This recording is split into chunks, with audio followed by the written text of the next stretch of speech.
Assalamualaikum warahmatullahi wabarakatuh. Di sini saya Nadia Robiatul Adawiyah mau menjelaskan tentang tata cara sholat istihadah.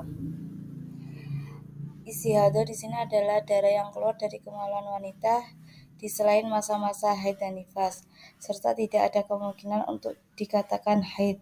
Hal ini bisa disebabkan tidak memenuhi syarat-syarat haid. Misalnya, darah yang keluar melebihi batas maksimal haid, yaitu 15 hari atau kurang dari batas minimal haid, yaitu 24 jam. Tata cara sholat wanita istihadah sebagaimana telah dijelaskan di awal.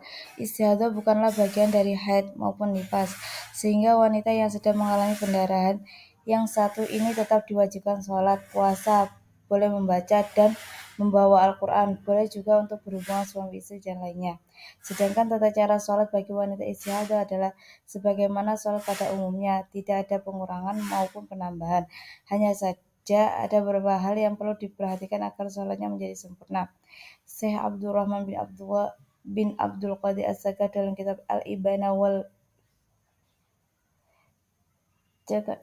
mengatakan bahwa ada 5 hal yang harus dilakukan oleh wanita istihadah ketika hendak mengerjakan sholat, yaitu pertama, membasuh kemaluannya sebelum mengerjakan sholat. Kedua, wanita istihadah harus menyumbat atau menutup kemaluannya dengan kapas atau sesamanya ketika hendak sholat. Hanya saja keharusan yang kedua ini apabila memenuhi 3 syarat berikut. 1. Tidak menimbulkan rasa sakit yang sangat parah.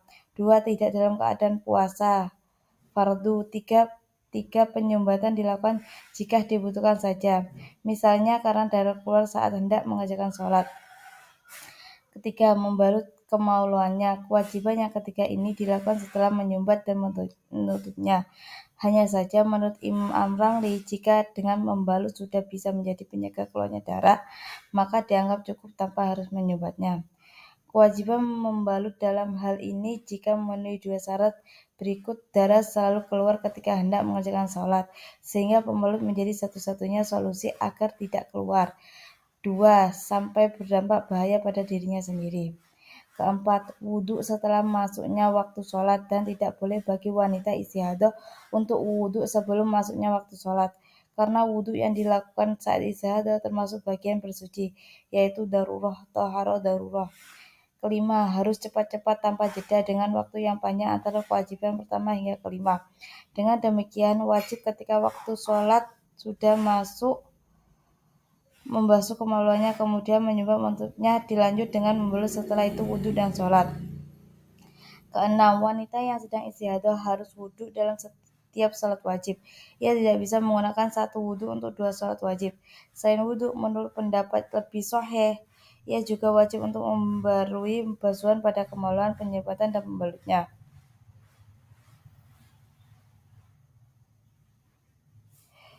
Tidak mengakhiri sholat selain beberapa ketentuan di atas.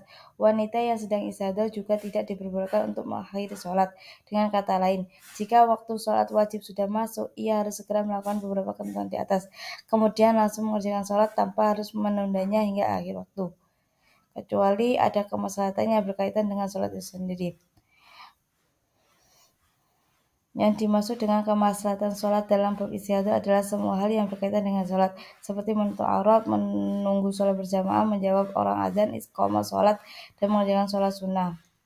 Demikian penjelasan dari saya tentang tata cara sholat bagi wanita istihadah serta hal berkaitan dengannya. Semoga bermanfaat. Wassalamualaikum warahmatullahi wabarakatuh.